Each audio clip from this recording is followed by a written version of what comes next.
coming from Chrum Studios. Yes, that's my TSL Marshall. Authentic fucking sounds here, mate. For Dark Order, we'll always do authentic sounds. Authentic sounds, because I refuse to use digital modelers.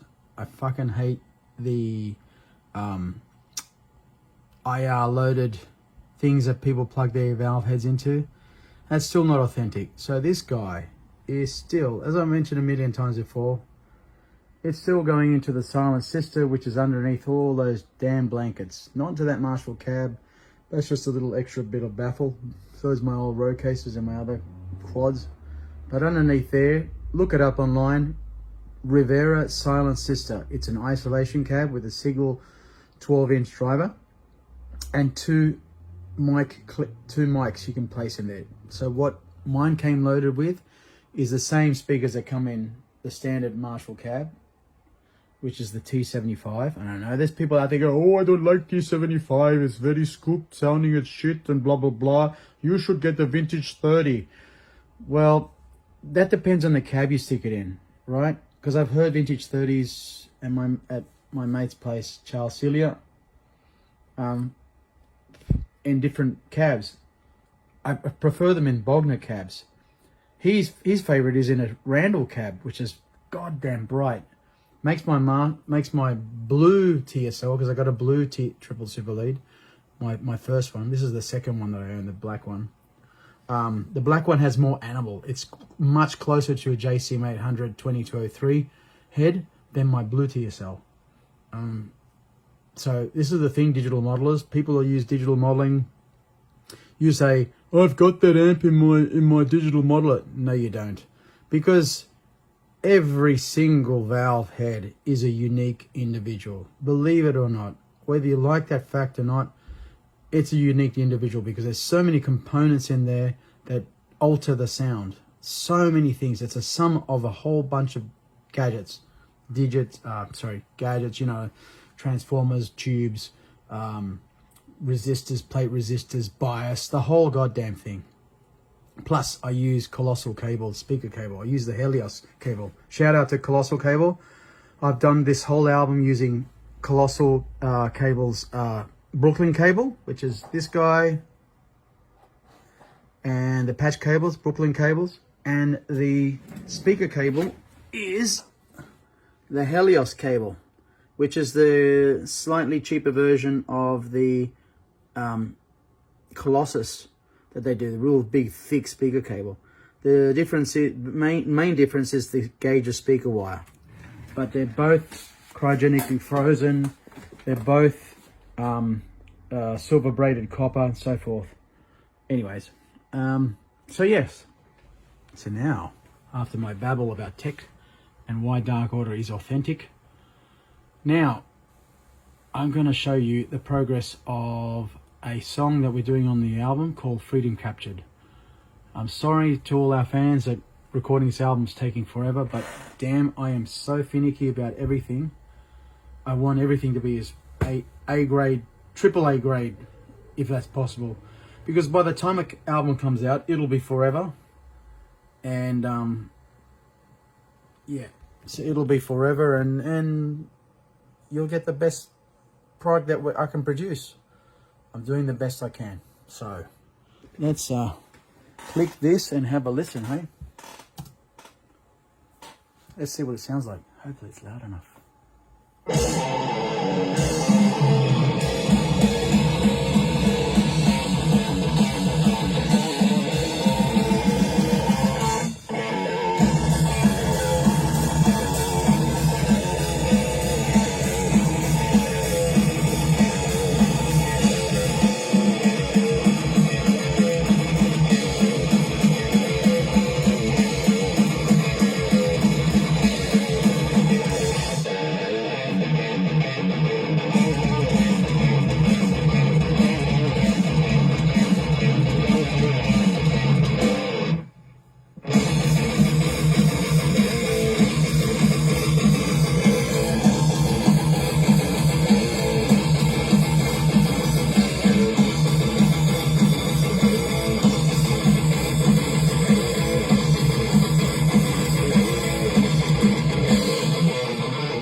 That's our drums from A Sharp Studios. Real drums, mate.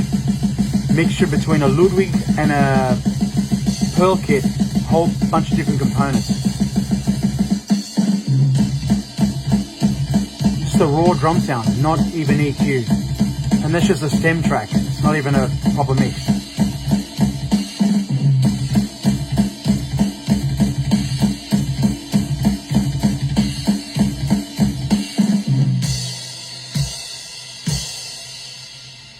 Still not finished. One little bit.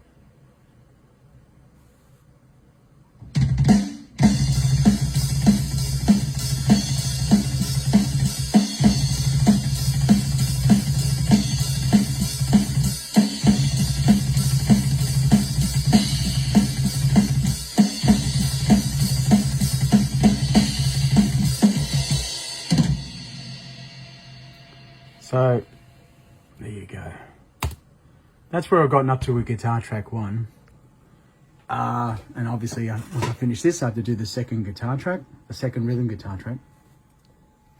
But it's taking, like every song that I have to do bit by bit when I can, because my studio's at home and everyone at home, the oldies, they complain about the volume. Ooh, whatever. But the way I'm recording, in the Silent Sister cab, miking up the T75 speaker is a standard SM57, sure, but also something that a lot of American producers use.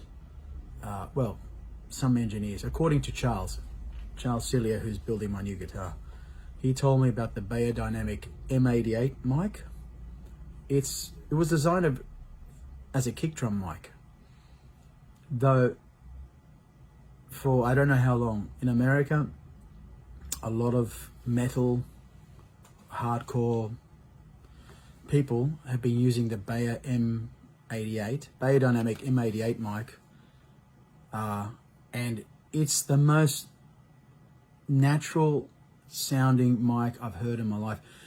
You can't get a bad sound out of it. It's fucking bizarre. Like an SM57, well, we all know it's great for the pick attack, for the transient attack, but you put it in the wrong spot of the mic, wrong spot of the speaker, it sounds like shit. But it's a tool that has a specific job. So in this case, being heavy metal in general, but thrash metal in particular, we need that, you know, that pick attack, really sharp pick attack. And you get most of that from the rim of the dust cap of a T75, and maybe a little bit out, depending on what you're doing and depending on the amp. The amp doesn't matter really the amp you use. I use the Marshall Triple Super Lead because it's my sound. I love JCM 800s, but I don't own an 800, and I should. I would probably love one. But I find that the Triple Super Lead JCM 2000 Marshalls, they are the closest modern amp to a 2203 JCM 800. The closest. They're not dead on. There's a guy that does a YouTube channel, Hugo Wildevolder. I can't even pronounce his name, Hugo Wildevolder. Anyway, he does heaps of awesome shootouts or comparisons of different Marshalls and different amps. And he has a few JCM 800s, and he's got one that he calls the Bad Boy, which he doesn't take out on tour anymore. He uses the Blue Guitar Amp ones live now, which I might be getting one maybe for overseas for fly gigs. But how often do I get a fly gig? Hardly ever. Anyways, so I like the fact that at least in this world of everyone sounding the same, using the same sound replacements for the drums, the same digital modeling, 50,000 people using, I've got Blow Joe Blogs fucking super duper metal fucking digital modeling sound of a JC Mate 100 with mic'd with a 57, all this shit. And I know I work in the music industry. I actually work in music industry import. And I know and I understand that digital modelers are an excellent marketing tool for shops to make money, for people to make money. It keeps, once you get into the digital realm, you're on the rat race wheel. You know, you've got to chase the next product that comes out every year that's supposedly smaller and better and the whole fucking thing. But the process of all that, what I'm hearing live, is people are losing their individuality. They're losing their individual signature sound. The bands that I grew up with, you know, the 80s and the 90s, they all used not just valve amps, but they'll use a conjunction of, you know, boost pedals and whatever, and whole sorts of shit. Some people don't use boost pedals. Eddie Van Halen never used a distortion pedal, never used a boost pedal. He always just used to flat chat his Plexi Marshalls and use a Variac to bring the volume down. And that's how that guy got that sound, and everybody's been trying to copy a sound that's got, in ways that have got nothing to do with the original. Anyways, my point being, when I talk about Dark-Horse having authentic sound, I talk about what I like about the 80s and 90s bands and 70s bands. 70s bands are something else. What I've noticed about bands from the 70s is musician-wise, they just made songs that were so layered, and so no two bands from the 1970s era, metal bands, let's talk about metal bands or rock bands, you cannot mistake one from the other. There's no fucking way. You just even hear 2 seconds of a song, the guitar sound is unique, the drum sounds are unique, let alone the vocalist, let alone the whole song, the whole package of the song. And in the 80s, it started to become a bit more manufactured. Obviously, you had the glam rock and, you know, everyone trying to copy Eddie Van Halen. Then you had thrash and people copying Metallica and Slayer and Anthrax and Megadeth. And you know what I mean? It's a cycle. And by the 90s, you had grunge and you had new metal and all that sort of shit. And thrash metal sort of went out the window a bit. Only a few bands survived that extinction event. That's what I call it. It was an extinction event. Pointless of the style of metal, I find that a lot of the bands from the 2000s onwards, maybe 2010s onwards, I should say, because of production, bands started losing the individuality. I heard newest Exodus stuff that I couldn't really tell from Testament and from Death Angel, because Andy Sneap puts his thing on it and makes everyone sound kind of the same. And I hated that. I love Andy Wallace. Andy Wallace, no matter what band that dude touches, what album he done, he makes a band sound like a fucking band. Look at Alice in Chains' Dirt album. Look at Slayer Seasons of the Abyss. Look at Sepultura Chaos AD album. Those albums have this thing to them where a band sounds like a fucking band. Sounds like a unique band. Sounds like a band. It doesn't sound like overproduced shit. So what we do with Dark-Horse is we try to maintain that line.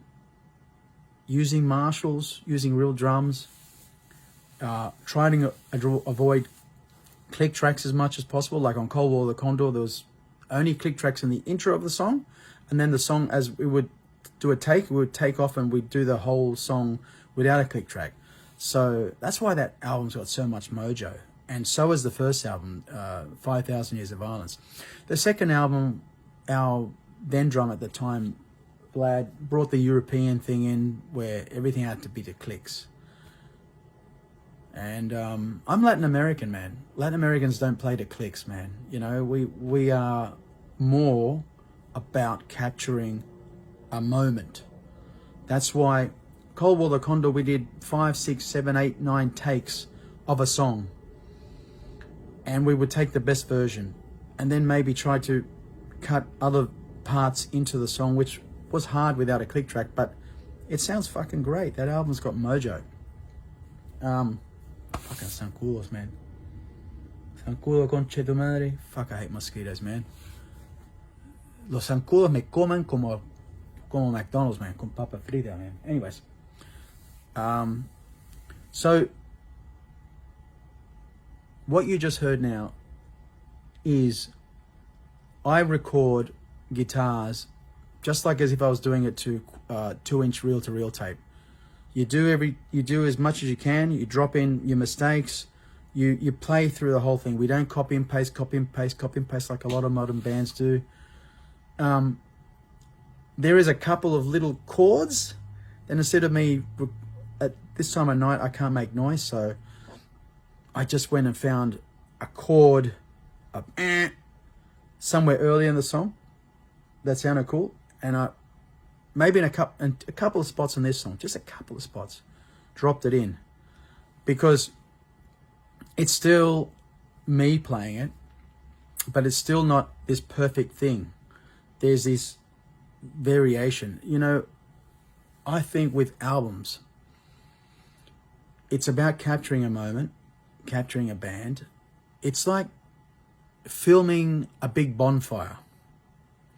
If you sit and stare at a bonfire for 6 minutes, no two flames that pop out of it are the same. There's always this life to it. And I find a lot of modern albums start to lose a bit of that life. Sure, they sound more accurate. Sure, they sound spot on, dead on. But there's this slight mojo that's missing, and I need that mojo. So I'm trying to do it with Darkwater. So understand why it's taking so long is because I'm recording this the most traditional way possible.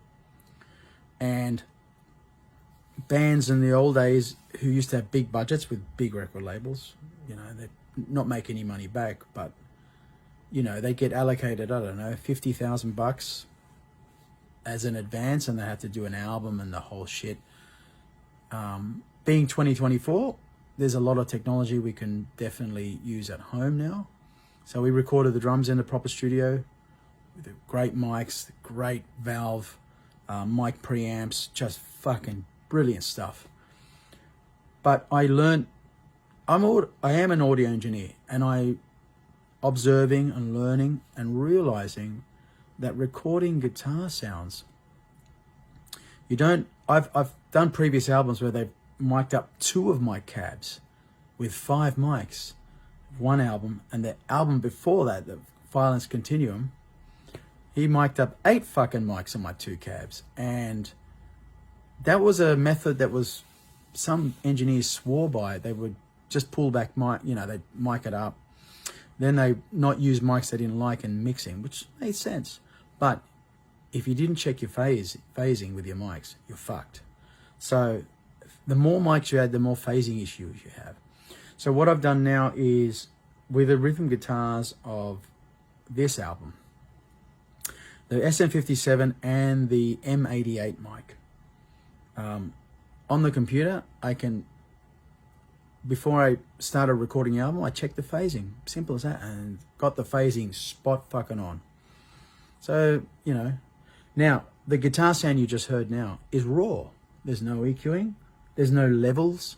They are both the mics at the same level. So we haven't even mucked around with that. But what I'll do a video one day is how the M88 has more body. It captures the natural sound of the fucking amp. And the SM57 captures the edge, the pig attack, the attack. And you blend them two together, and it sounds like the guitar sound I pull sounds like you're standing in front of a Marshall. It sounds like what you'll hear with your ears. That's part of what I say, sounding natural. Be natural. I've got friends who've put out albums, and I can tell they're using digital modelers. I can hear it. What I hear commonly with digital modelers is the lack of dynamics, number one. Lack of harmonics. They never sit in the mix that well. Those are the 2 common things. And you think, okay, the next digital model, the next neural DSP, the next, you know, it's going to sound better and have more dynamics. All right. You know what, man? Every tool has its uses. I understand for touring, a digital model makes sense, but there's also the Blue Guitar Amp 1 done by Thomas Blug. And that thing to my ears blows every fucking digital model away. Every single one blows it away. And It's the size of a pedal, and it's 1 kilo, and it's got an output transformer, so it has that relationship between that and a cab. Variable voltage. It's a great little tool. I haven't owned one. I've just seen demos, and I will eventually get one once I get rid of my. I've got a JVM for sale. If anyone wants a fucking A1 grade mint condition JVM 410 head, the Marshall JVMs are not my cup of tea. I'm not saying they're shit. I'm not saying that at all. They're just not my cup of tea. They don't have that big open sound that the JCM 2000 triple super leads have. And like I said, they sound very close to a JCM 800. Not quite, but it's like this. They're like brother and sister, I would say. Not even cousins. I would say that the JCM 2000 triple super lead and the JCM 2000 DSL 100, the dual super lead, not the ones made out of Vietnam. I got one of those here. I got the 20 watt, which I jam with, and I use the Fryette power station there. Can you see? That's what I jam at home with, you know, because I simulate the reaction of a 100 watt head. That's how I keep my brain, you know, attuned to the way 100 watters work, because they're a fucking animal. They're a different animal. Yeah, so I've got the JVM 410 for sale. I bought it, I tried it. Not my cup of tea. Definitely a great amp, just not my cup of tea. They don't have the open sound of the JCM 2000s. So I think Marshall, if they're going to release a new line of amps, if they ever do, because I know the world's changing, and I know digital modelers have really hit the valve amp sales a lot, but everything's a trend. People start coming back to valve amps. I just saw a video of some fucking worship band, some evangelical band, who'd only been using digital modelers, and they decided the first time on tour to start using amps. And the guy goes, oh,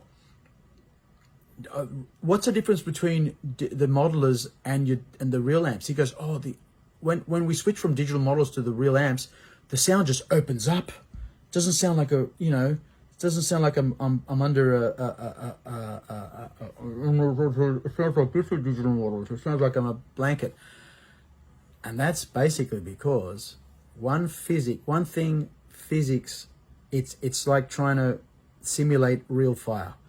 Speakers push harmonics, they push air, right? Speakers reacting to the way the output transformer works on a valve amp. That relationship is more important than your actual valves, believe it or not. Valves give you a flavor.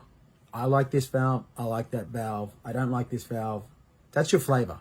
What works in one amp doesn't work in another, all right? You need to, valve topology, for us amp nerds, we know that we go and try this, try that, and find the right valves for a particular flavor. Right now, my blue JCM 2000 triple super lead, the power amp, I'm using the newish PS Vane EL34 red bass valves. I've been using JJ's, and I've tried the Russian valves, and I'm just talking about new valves, current production valves. And that PS Vane, relabeled as TAD, to, you know, because TAD matched them and so forth. Man, fuck. They are the best sounding EL34s I've ever heard. Like, they sound so similar to Siemens, to the old German Siemens. It's freaky, man. It makes a Marshall sound like a Marshall. So if anyone out there is a Marshall freak and they're looking for tubes that really, really are durable and just have that fucking classic Marshall sound, the TAD EL34 red bass, made by PS Vane in China. Fuck, dude. It's not the Shogang factory, it's PS Vane. They're a relatively new company. They're not new anymore, but they're relatively new. So currently I'm recording in the black TSL. The power tubes are actually the JJ E34L valves. The E34Ls have got a slightly broader mid-range, slightly flattened, and slightly a bit boomier on the low end. And I had those tubes in there before I tried the PS Vanes. Otherwise, I would have put the PS Vane EL34 red bases in this black head. But you can't, once you start recording a rhythm guitar sound for a whole album, you really can't just drop and alter the tubes and fucking, in mixing, you'll have these songs that sound this level and then the better valves, like you just go, what the fuck? And there's no way in mixing, you can't fix it in the mix. The primary rule of audio engineering is you can only be as good as your sound source. Remember that. That is the key phrase of audio engineering. You can only be as good as your sound source. So remember that when you're using your digital modelers, you'll never pull off as good sound as a good valve amp, right? In a speaker. Just nothing comes close. Nothing. You can try, you can sit there. I don't care what you guys say out there. And, oh, I can get that valve sound, I can get just as good sound of my Kemper. No, you can't, dude. You can't, dude. I've played through Axe-FX3. I've heard Kempers live. I've heard Kemper's digital modelers live now. I'm trying to count in my head, but minimum 9 gigs that Dark Order has done. And I think there'd be another 3, 4. Anyways, what happens all the time is a said band uses a whatever fucking digital modeler. And I've heard bands where I can barely hear the rhythm sounds. And then the last gig I went at the Factory Theatre, the band switched channels to do the solos and I couldn't hear the solos for shit. And I was watching a guy air guitar twice in the same gig. I'm going, are you fucking kidding me? How about just having a triple channel amp, a valve amp, or even a solid state amp? You know the fucking Marshall Valve State 8100 heads are fucking good heads. The other head that's really underrated is the Marshall Bicchorus 200 Valve State. If you can find one of those, man, get it. They got a MOSFET power amp. They got some grunt to them. Fuck. But you can never not hear yourself live with those amps. So, going back to doing gigs, every time we play with bands that use digital modelers, I can't hear any off-stage sound because they're all using earbuds and their little foldbacks and shit. That's number one. Number two, the first time I thought, okay, yeah, I've heard so much hype about these Kempers and Axe-FX and the whole thing. I was expecting that I wouldn't be able to tell the difference between my heads, my amps, and these digital modelers. And I was so fucking wrong. So fucking wrong. So wrong. My jaw hit the ground the first time we played, and the sound, the difference between my Marshall Triple Super Lead JCM 2000 heads and the next band's modeler, whatever it was, just was mind-blowingly different. It fucking knocked my head off. So now I don't complain about digital models, because if it's your tool and it's what makes you happy, that's all good, you know. It's whatever floats your boat. I'm not telling you to buy a valve amp. What I am going to tell you is that you've made my life a hell of a lot easier, because whether you use your Boss Katana or your Axe-FX or your Neural DSP or your Kemper or whatever, you've made my life easier to blow the fuck out of everyone on stage, at least with sound. I'm not talking about music, I'm not talking about performance, I'm just talking about sound. And I've had many friends come up to me and say, oh, what a wall of sound, fuck, that's the most clearest sound. And I even had one guy in a band staring at my rig, and he was staring at the amp head while I was on stage, staring at the amp head, because both my amps are in road cases, a big road case, double dual head road case, and above there's a 6 rack unit, which has my wireless and my tuner and my noise gate, which I hate noise gates, but I have to use it. And in the effects loop of my Marshalls, the JCM 2000 triple super leads have 2 effects loop, which is awesome. One for clean, one for the dirty. And so in the clean, I've always got a chorus pedal on, permanently. And in the dirty channel, If I need a little bit more mid-range, I switch in the Graphic EQ, which has got a little bit of a Kerry King mid boost. But that's going into the tone stack valve, not into the front end like it's a different beast. An 800 and a 2000 are two different beasts. Remember that. And so every time it happens, you've made my life easier. Because I remember in the 90s when everyone had cool valve ads, sometimes you'd hear someone with a 5150 or some fucking amp and you just go, holy fuck, that sounds fucking awesome. And you just made me sound like a mosquito. Now I don't have that problem. And, you know, people go, oh, valve amps are heavy and they're this and that and they blow tubes. No. In 30 years of using tubes, I've only had 2 sets of power tubes in 30 years, 32 years now, blow, not on stage, but blow out of the box. When they're going to fail, they're going to fail straight away. That's it. I've had other components go down the amps. Remember, my amps are now 20. I've got a 2001 model blue JCM 2000. You know, components in that over 24 years are going to, 23 years are going to wear out. But it's so easy to fix a valve amp. So easy to fix a tube amp. This is the other difference. People using Class D power amps, when they do blow, and they do blow, they don't blow often. They don't blow as, you know, it's just like valve amps. They don't blow that often.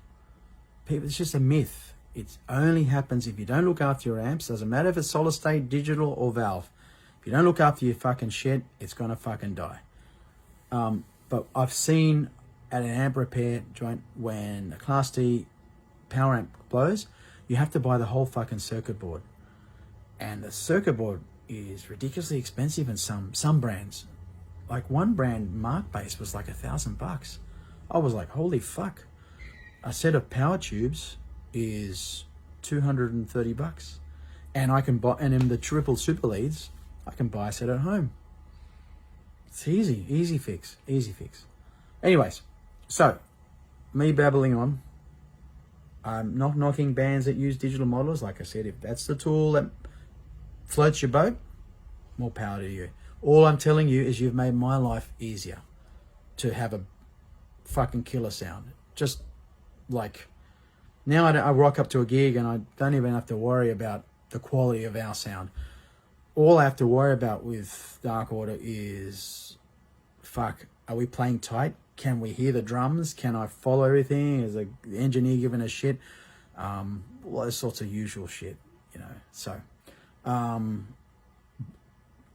you know, I rock up and with my amp sound, I didn't even have to dial any of the dials. I just plug in and play. Literally takes me 1.5 minutes to 2 minutes to set up my rig at a gig. That's it. I've seen digital model guys take the full 15 minutes of fucking around, plugging straight into the PA, trying to get levels, trying to get a sound. You know, not all the time, but I've definitely seen it enough to go scratch my head like, fuck, mate. You know, how about buying just a low wattage valve amp, like an orange tiny Terra or something like that, or I heard a Mesa Boogie, the 25 watt the 25 watt whatever it is. Is it a rectifier? Anyway, man, that thing sounded killer. Like, holy flying fuck. Not my sound, not a Marshall sound, but you know, the DSL 20 doesn't cut it with drums because it needs a revoicing to cut it with drums. Anyways, that's me enough babbling. We are looking for shows. I'm trying to book shows, and we'll get there. But trust me, I have my sights set on finishing this album this year. So I'm trying to push through bit by bit by bit by bit. We've got another 2 songs to go and record in the studio. One written by Luis and one written by Sean. Get the drums done, then come back home and finish the rhythm guitars. And once I've done the rhythm guitars, the next thing we're going to move on to is the bass. That should be a lot quicker. And then we're going to do the guitar solos and refigure out what amps to use for guitar solos. I'd say Luis will be using his, he likes the EVH 5150 heads. and that's his tone, that's his sound. So, and for me, for my couple little solos, I probably might use the DSL 20 instead of the 100 watters. We'll see. I'm not sure. Anyways, so over and out.